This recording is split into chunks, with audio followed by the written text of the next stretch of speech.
Përshëndetje të dashur miq dhe mirë se keni ardhur në kanalin tim. Unë jam Elona. Sot ju kam sjell një video mafishesh. Mafishet të dashur miq, përveç se janë shumë të mira për të konsumuar më vete, janë dhe një super alternativë në dekorimin e pastave apo tryezave kur kemi ditëlindjen e fëmijëve. Unë konkretisht për ditëlindjen e vajzës 2 vjet më parë kisha përgatitur këtë kullën me mafishe. Aq sa të lehta duken në përgatitje të dashur miq, aq edhe të komplikuara bëhen kur nuk i kushtojmë vëmendje disa detajeve që do t'ua shpjegoj një për një. E gjithë procedura është të përziejmë të bardhat e vezëve me sheqerin dhe t'i kthejmë në një masë shkumoze që nuk bie nga tasi. Së pari vezët janë në temperaturë dhome dhe i ndajmë nga të verdhat me kujdes në mënyrë që asnjë pikë verdh mos na bjerë tek të bardhat. Si që shihni dhe në video, kam përdorur një tas të gjerë të cilin do ta vendosim në banjomari. Uji i tenxheres duhet të ketë filluar të ziejë dhe fundi i tasit nuk duhet absolutisht të prek ujin. Pasi uji ka zier, e ulim temperaturën në minimum dhe i vendosim tasin mbi të. Kjo procedurë bëhet të dashur miq që sheqeri të shkrihet plotësisht në të bardhat e vezëve. Sipas recetës origjinale, sheqeri duhet sa 2 fishi i masës së vezëve. Pra nëse kemi 100 gram të bardha vezësh, do të shtojmë 200 gram sheqer. Me këtë lloj raporti të dashur miq, ju trazoheni sa të doni, sheqeri në të bardhat e vezëve nuk do t'ju shkrijë kurrë, pra nuk do t'ju zhduket kurrë kokrizat në të. Me që në shtëpi nuk është se kemi të gjithë peshore që t'i masim të bardhat e vezëve, unë po ju them që 3 të bardha vezësh nga vezë medium, pra të masës medium, janë të barabarta me 100 gram. Por, sheqer të dashur miq nuk do t'i shtojmë 200 gram.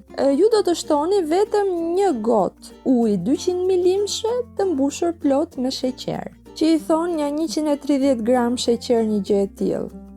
Pra, pasi shtojmë dhe sheqerin në të bardhat e vezëve me një tel rrahës dore, do t'i përziejmë vazhdimisht derisa kokrizat e sheqerit mos të dallohen më në lëngun e vezëve.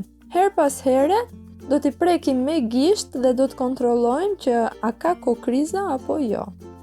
Kur e prekim, dallojmë edhe nxehtësinë e masës që është si e vakët dhe jo e nxehtë dhe do e trazojmë derisa grimcat e sheqerit të jenë shkrirë plotësisht.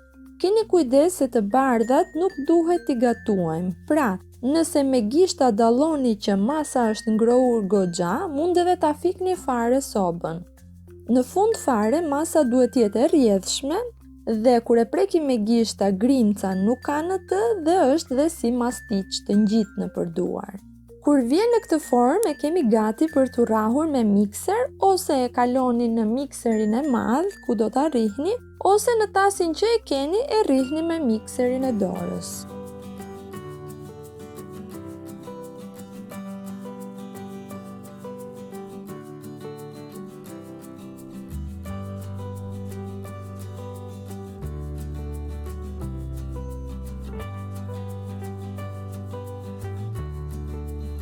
Tani të dashur miq, masën do ta rrahim deri në atë pikë ku nuk bie më nga teli i rrahës.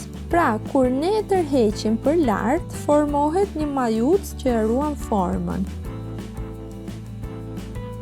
Ose në këtë robotin e madh, siç e shihni, kur unë e ngrë kokën e robotit, masa që mbetet në tas edhe masa që është në telin rrahës kanë formuar një majuc i cili rri si i bashkuar me njëri tjetrin, pra ruan formën. E hedhim masën në një qese kuzhine për ëmbëlsira dhe në një tepsi ku kemi vënë letër kuzhine i rreshtojmë sipas dëshirës. Unë kësaj radhe kam eksperimentuar me forma të ndryshme, por ju të dashur miq mund t'i hidhni edhe me lugë. Shija është njësoj.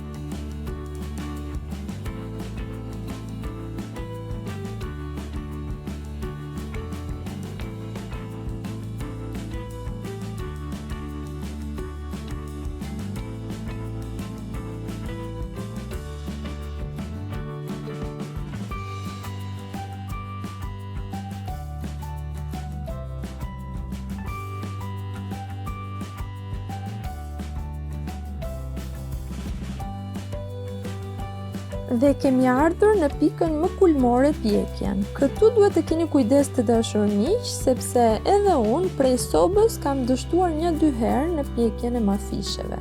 Sepse nuk duhet të ndërojnë ngjyrë, por dhe nuk duhet të mbeten të pabëra. Po mbeten brenda si të pabëra, në gojë do të na mblidhen si çumçakiz. Pra duhet që masën kur ta kafshojmë na shkrihet në gojë si pluhur dhe jo të na mblidhet si një mastiçi pra në përdhëmb. Por gjithashtu të dashur miq, nëse do t'i përdorni për ndonjë ditëlindje që e keni pas 1 apo 2 ditëve, është mirë që masa të jetë tharë mirë, pasi po mbeti si e ujshme, veza pastaj do të vi erë, kuptohet. Pra, do t'i pjekim me 110 gradë për 1 orë e 15 minuta dhe do t'i vëmë në katin e dytë nga poshtë. Për sipër do t'i vëmë telin zgar, mbi të cilin do të vendosim letër alumini.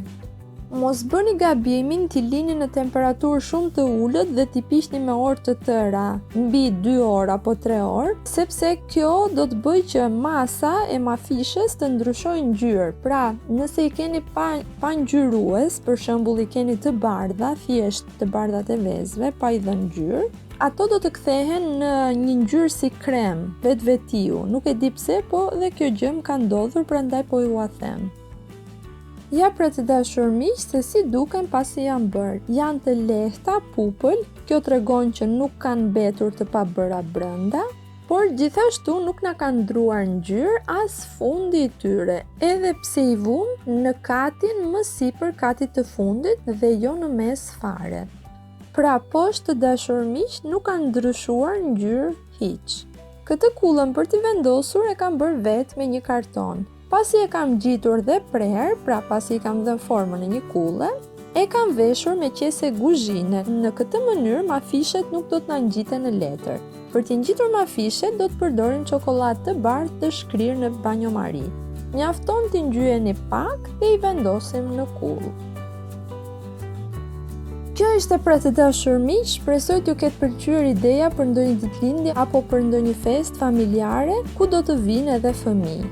Ju them edhe këtë të dashur miq, mos bëni për masa më të mëdha se këto, pasi nuk do t'u nxjerr furra dhe pjesa që do të mbetet për jashtë do të na shuhet ose mund të na prishet. Për ta mbushur këtë kullën që shihni në video të dashur miq, kam përgatitur 2 masa të tilla, pra e kam bërë 2 herë këtë si proces. Gjithashtu ju sugjeroj të dashur miq që nëse keni ndonjë ditëlindje, është mirë që t'i provoni një herë që më përpara për t'i marrë dorën. Gjithashtu për të mësuar dhe temperaturën e duhur të furrës. Kjo ishte për të dashur miq, shpresoj t'ju ketë pëlqyer dhe nëse po mos harroni t'i jepni like dhe ta ndani me miqtë tuaj.